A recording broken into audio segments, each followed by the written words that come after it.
wawancara Ibu tentang pengambilan keputusan. Mungkin boleh Ibu perkenalkan diri dulu. Ya, baik, nama saya PTN Nifongkang.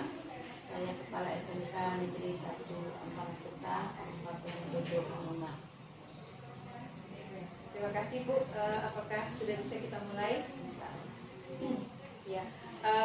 Untuk pertanyaan pertama, selama ini bagaimana Anda dapat mengidentifikasi kasus-kasus yang merupakan dilema etika atau bujukan moral? Terima kasih. Baik, pertama mungkin untuk kasus-kasus dilema etika, ini yang terjadi di sekolah saya di SMK Negeri Ampang Kota. Kemarin kami membahas tentang penyusunan RKA. Ya, teman-teman itu banyak mengusulkan untuk anggaran yang 2023 itu ada anggaran untuk pembinaan karakter, kegiatan-kegiatan eskul, dan ada teman-teman mengusulkan tentang pengadaan alat-alat praktek. Nah, tentu saja ini dilematis karena yang pertama anggarannya tidak cukup, anggaran kita terbatas sehingga terjadi perdebatan. Memang ini sama-sama penting, sama-sama kita butuhkan, tapi tentu saja kita melihat secara prioritas. Nah, sekarang ini kan dalam kurikulum merdeka itu kita butuh ada pembelajaran yang P5 profil Pancasila, tentu di situ adalah tekankan tentang pembinaan karakter. Makanya saya berpikir, saya keputusan bahwa untuk anggaran itu kita lebih prioritaskan tentang pembinaan karakter, tapi tidak juga anggaran untuk anggaran peralatan itu kan masih ada juga yang bisa kita pakai. Ya, seperti itu barangkali. Pertanyaan kedua, selama ini bagaimana Anda menjalankan pengambilan keputusan di sekolah Anda, terutama untuk kasus-kasus di mana ada dua kepentingan yang sama-sama benar atau yang sama-sama mengandung nilai kebajikan? Ya, biasanya itu untuk mengambil keputusan itu saya tidak bisa sendiri, pasti saya butuh diskusi dengan teman-teman, baik itu lokasi, program dan teman-teman guru yang senior.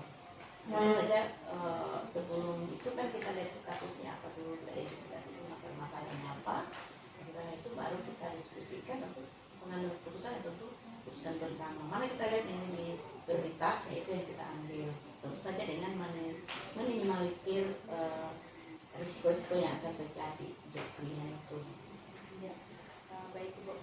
Kemudian yang ketiga, langkah-langkah atau prosedur seperti apa yang biasa Anda lakukan selama ini dalam pengambilan keputusan?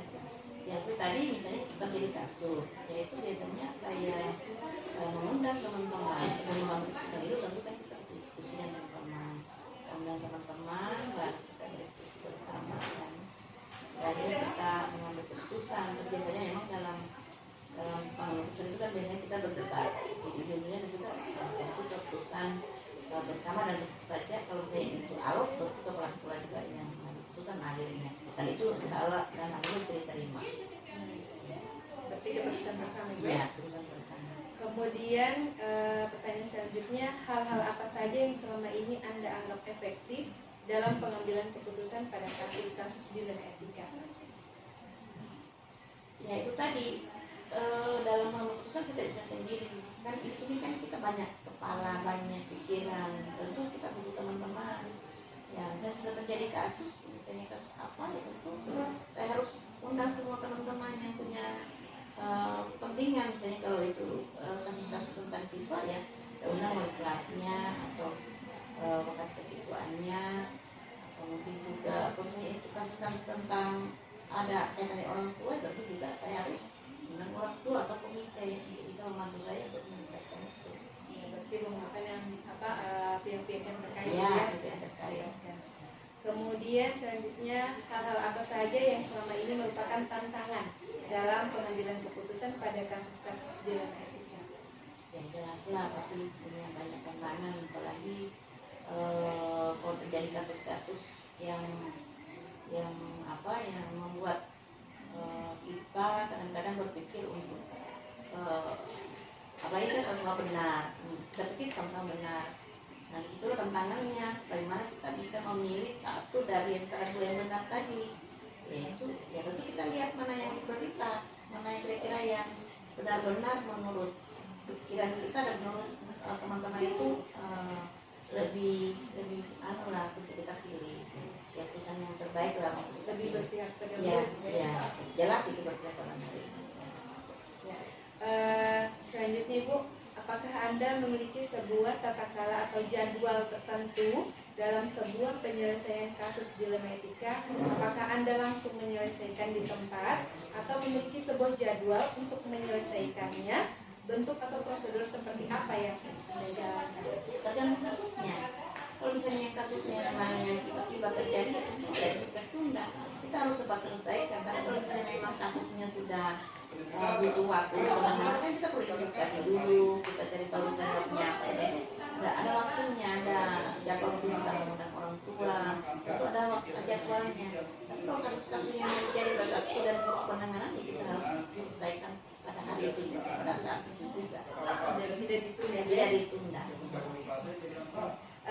Selanjutnya Ibu, adakah seseorang atau faktor-faktor apa yang selama ini mempermudah atau membantu Anda dalam pengambilan keputusan dalam kasus-kasus dilema etika? Faktor itu ya jelas teman-teman di sekolah banyak sekali mendukung dan membantu dalam hal mengambil keputusan ya karena itu tadi saya tidak bisa mengambil keputusan sendiri, saya butuh diskusi dengan teman-teman apalagi dari komite. Terjadi hal-hal yang langsung dari keputusan kan saya tidak bisa sendiri. Pas itu kan saya sampaikan baca keputusan bersama. Dan banyak yang mendukung. Pertanyaan terakhir Bu, dari semua hal yang telah disampaikan, pembelajaran apa yang dapat Anda petik dari pengalaman Anda mengambil keputusan di etika? Dalam hal pengambilan keputusan itu tidak bisa kita sendiri. Kalau seorang pimpinan itu tidak bisa kita mengambil keputusan secara semena-mena. Tentu kita butuh proses atau mungkin butuh identifikasi dulu masalahnya dan butuh orang-orang yang bisa berdiskusi dengan kita. Karena apapun itu kan ini kan keputusan yang terbaik yang akan kita ambil dan tentu saja di mudah-mudahan itu tidak merugikan banyak orang atau misalnya ada keputusan siswa ya tentu tidak merugikan siswa itu sendiri. Jadi pada hal pengambilan keputusan itu tidak boleh sendiri. Terus menurut saya sebagai pimpinan tidak bisa kita diktator harus seperti ini, tidak bisa. Kita butuh pendapat atau saran-saran dari teman-teman yang lain. Itu barangkali ya, terima kasih. Ya, baik, terima kasih Bu atas waktunya. Terima kasih Ibu telah bersedia untuk diwawancara. Terima kasih Bu. Assalamualaikum warahmatullahi wabarakatuh. Waalaikumsalam. Semoga sukses. Ya, Bu.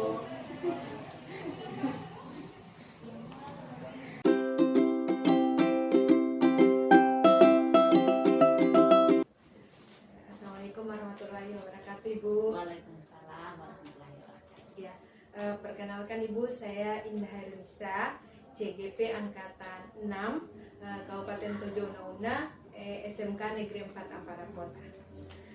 Kebetulan saat ini Bu, saya mempunyai tugas yakni demonstrasi kontekstual di mana saya harus melakukan wawancara terhadap pimpinan. Nah, salah satunya itu pimpinan saya yaitu Ibu di SMK Negeri 4 Ampana Kota. Untuk itu mungkin Ibu perkenalkan diri juga. Ibu. Saya Ibu Kasturi, Kepala SMK Negeri 4 Ampana Kota. Ya. Terima kasih Bu. Apakah kita sudah bisa mulai Bu? Iya, siap. Ya, untuk pertanyaan pertama Ibu, selama ini bagaimana Anda dapat mengidentifikasi kasus-kasus yang merupakan dilema etika atau bujukan moral? Ya. Sekarang kita mulai dulu pada dilema etika, dilema etika. Jadi misalnya kita ambil kasus siswa dengan guru siswa, misalnya ada siswa berkasus seperti selama ini pernah ada di sekolah ini, yaitu guru BK dengan siswa kemarin. Jadi siswa tersebut melakukan pelanggaran dan mereka ditegur. Begitu setelah ditegur mereka keberatan sampai dia mengekspos di media sosial mengenai guru tersebut. Baru dan di lain pihak guru yang bersangkutan tidak terima dan menginginkan siswa tersebut diberikan hukuman yang setimpal. Jadi ini ada dua hal yang harus saya memilih. Kalau di siswa itu dia merasa dirinya juga benar karena selalu membanding-bandingkan apa yang dia lakukan itu dengan temannya. Dia katakan, teman saya berbuat begini, kenapa tidak tidak dihukum sama dengan apa yang saya perbuat. Dan begitu juga dengan dan guru tersebut juga pasti mempertahankan pendapatnya bahwa anak tersebut dia tidak mendengar apa yang disampaikan sampai dia di media sosial. Jadi kemarin ini dua hal ini jadi dilema bagi saya, yang mana yang harus saya pilih dari kedua ini, yang mana yang harus saya pertahankan, anak tersebut atau siswanya. Sekarang pada saat itu kami lakukan komprehensi dengan guru BK, wakasi kesiswaan, dengan wali kelasnya, dan disitulah kami berkeputusan bahwa sebaiknya siswa tersebut kita pindahkan ke sekolah lain karena sangat mengganggu mental. Kalau setiap guru tersebut melihat siswa itu sepertinya sangat mengganggu mentalnya. Jadi kalau guru itu yang kita barangkali pindahkan, itu hal yang sangat sulit barangkali. Jadi kita memilih karena hanya ada satu siswa yang berbuat seperti itu. Jadi ibu pilih dengan persetujuan orang tuanya bahwa bagaimana kalau siswa tersebut saja yang kita pindahkan daripada berefek tidak baik kepada teman-temannya yang lain. Ya, terima kasih Bu. Ya. Dan untuk pertanyaan kedua, selama ini bagaimana Anda menjalankan pengambilan keputusan di sekolah Anda, terutama untuk kasus-kasus di mana ada dua kepentingan yang sama-sama benar atau sama-sama mengandung nilai kebajikan? Ya, terima kasih. Jadi untuk kasus ini saya ambil contoh itu ada guru saya yang sudah lama sakit, yaitu guru bahasa Inggris. Dia pegawai negeri sipil, dan penyakitnya itu penyakit stroke. Begitu saya berkomunikasi dengan cabang dinas bahwa bagaimana saya bisa mengambil keputusan apakah guru tersebut saya mintakan saja untuk pensiun dini karena dia belum bisa mengajar, atau masih saya pertahankan sebagai guru. Jadi begitu ada saran dari cabang dinas bahwa silahkan ibu berkomunikasi dengan guru yang bersangkutan. Jadi saya sudah berbicara dengan beliau dan yang dia sebenarnya berkeinginan untuk minta pensiun, tapi saya juga berpikiran kalau dia pensiun bagaimana dengan anak-anaknya, karena anak-anaknya masih sekolah. Jadi jalan keluar yang saya pilih di sini yaitu ibu guru tersebut tetap sebagai guru di sekolah ini, dan biasa dia datang, sementara suaminya kan juga guru bahasa Inggris. Jadi pada saat mata pelajarannya itu untuk sementara digantikan oleh suaminya. Dan sebenarnya itu kan kalau aturan itu sudah melanggar aturan, jadi itu kebijakan saya karena dilihat manusianya. Dengan harapan semoga guru tersebut dengan berjalannya waktu dia berobat, dia bisa melaksanakan lagi tugasnya dengan baik. Jadi sekolah juga siswa tidak rugi, tidak belajar, dan guru tersebut juga masih tetap bisa sebagai PNS dan masih biasa datang satu kali, cuma dia belum bisa masuk kelas untuk mengajar. Jadi itulah, jadi saya ambil, tapi dengan saya juga tetap melapor ke atasan saya. Baik Bu, terima kasih. Untuk yang ketiga, langkah-langkah atau prosedur seperti apa yang biasa Anda lakukan selama ini? Jadi kalau seandainya ada masalah yang yang ibu hadapi, apakah biasanya itu yang ada di sekolah itu adalah masalah guru dengan kepala sekolah. Iya. Masalah guru dengan kepala sekolah. Karena dalam satu instansi itu tidak semua guru itu adalah mendukung kebijakan kepala sekolah. Ya, dari biasa kan kita sudah bisa lihat bisa lihat gerak-gerik dari guru tersebut. Biasa juga sudah ada laporan-laporan, tapi saya sudah 10 tahun lebih jadi kepala sekolah. Kalau ada seorang guru yang melapor sama saya, itu tidak pernah saya terima mentah-mentah. Dan saya selalu perhatikan apa betul seperti itu. Karena dalam seseorang itu pasti ada sisi baiknya dan ada sisi buruknya. Jadi begitu misalnya saya dengar ada laporan atau saya lihat tingkahnya seperti itu, tidak langsung saya ingat hanya jeleknya saja. Pas saya ingat juga ini ada pasti baiknya.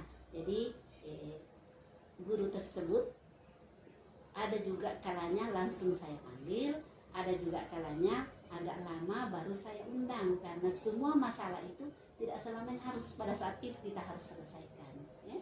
Ada masalah memang harus diberikan waktu dulu, baru kita selesaikan. Jadi itulah selama ini yang saya lakukan. Jadi tetap saya dekati, saya tidak pernah kucilkan. Kalau ada gurunya saya yang yang ada seperti itu, saya tahu saya agak dengan saya, tapi itu mungkin pertama saya juga agak merasa menjauh dengan dia, tapi lama-lama saya dekati, dan setelah begitu sudah bisa saya ajak bicara, itu baru saya undang ke ruangan saya bertanya apa masalahnya, apa sebenarnya yang kamu tidak setuju, tolong disampaikan ke saya, mudah-mudahan saya bisa dengar, dan saya sampaikan juga apa sebenarnya yang saya tidak senang sama dia. Jadi saya ibu selalu berterus terang kepada yang bersangkutan. Baik, terima kasih Bu. Kemudian yang keempat, hal-hal apa saja yang selama ini Anda anggap efektif dalam pengambilan keputusan pada kasus-kasus dilema etika? Jadi pada kasus-kasus dilema etika itu, jadi ibu selalu memilih itu manusianya untuk tetap juga biasa mau diterapkan aturan, tapi ibu lebih pilih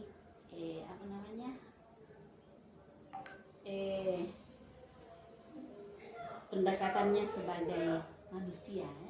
Ya, di samping ada aturan, di samping juga ada rasa kemanusiaannya yang ibu pilih. Ya. Kemudian yang kelima, hal-hal apa saja yang selama ini merupakan tantangan dalam pengambilan keputusan pada kasus-kasus dilema etika? Yang menjadi tantangan, yang pertama itu mengenai siswa. Ya. mengenai siswa dengan guru. Kadangkala guru ini saya kasih ambil contoh seperti pada saat penaikan kelas. Ya, pada saat penaikan kelas kan guru sudah proses nilainya, sudah menurut dia sudah mengatur sedemikian rupa. Jadi guru itu pasti merasa bahwa nilai anak ini memang seharusnya hanya seperti itu saja. Dan saya juga sebagai kepala sekolah harus mengecek kepada guru tersebut apakah selama ini mengajarnya juga sudah betul, ya, sudah betul. Jadi saya balik bertanya kepada dia, apakah nilai yang kamu berikan ke anak tersebut betul-betul mencerminkan apa yang dia punya? Apakah kamu sudah mengajar sesuai dengan tugas kamu sebagai seorang guru? Apakah perangkat sudah bagus, datang ke sekolah juga tepat waktu, penilaiannya juga sama, dan pada saat anak itu diberikan ujian apakah sudah diberikan remedial? Kalau sudah seperti itu, semuanya sudah dilaksanakan dengan baik, saya dukung nilai yang kamu kasih sekarang itu. Tapi kalau itu tidak kamu lakukan seperti itu, ibu tidak terima nilai yang seperti itu. Berarti nilai kamu harus diperbaiki, cara mengajarnya harus diperbaiki. Jadi jangan langsung menjudge anak-anak bahwa anak-anak ini tidak bisa, karena setiap anak-anak itu sebenarnya pintar, cuma dari caranya kita memberikan pembelajaran kepada mereka. Terima kasih Bu. Dan untuk selanjutnya, apakah Anda memiliki sebuah tata cara atau jadwal tertentu dalam sebuah penyelesaian kasus dilema etika? Apakah Anda langsung menyelesaikan di tempat atau memiliki sebuah jadwal untuk menyelesaikannya? Bentuk atau prosedur seperti apa yang Anda jalankan? Kayak dijelaskan tadi, ada yang bisa diselesaikan saat itu, ada juga yang butuh. Ya. Ibu tidak pernah punya jadwalnya, tergantung dari situasinya dan prosedur-prosedur yang digunakan seperti yang Ibu sampaikan tadi, bahwa yang pertama itu saya akan dulu mengidentifikasi, melihat masalahnya bagaimana. Yang kedua saya akan mendekati secara pelan-pelan. Yang berikutnya baru saya akan undang ke berhadapan dengan saya. Terima kasih Bu. Dan selanjutnya, adakah seseorang atau faktor-faktor apa yang selama ini mempermudah atau membantu Anda dalam pengambilan keputusan dalam kasus-kasus dilema etika? Terima kasih. Kalau mengenai dilema etika, untuk seseorang tidak hanya satu orang. Jadi di sekeliling ibu kan ada KTU, ada Wakasek, ada jurusan. Jadi kalau ibu mau ambil keputusan dari masalah yang ibu hadapi, saya lihat kalau dia masalah di TU-nya, saya panggil biasa undang KTU. Kalau masalah mengenai pembelajaran, itu biasa saya undang Wakasek. Jadi ibu lihat dari masalah apa yang ibu hadapi. Jadi sebelum ibu memutuskan, saya biasa undang salah satunya, saya minta pendapatnya, bagaimana pendapatnya kamu dengan hal ini. Sesuai dengan masing-masing. Iya, sesuai dengan masing-masing. Pertanyaan terakhir ini Bu, dari semua hal yang telah disampaikan, pembelajaran apa yang dapat Anda petik dari pengalaman Anda mengambil keputusan di etika? Jadi yang paling itu adalah dalam mengambil keputusan itulah adalah pendekatannya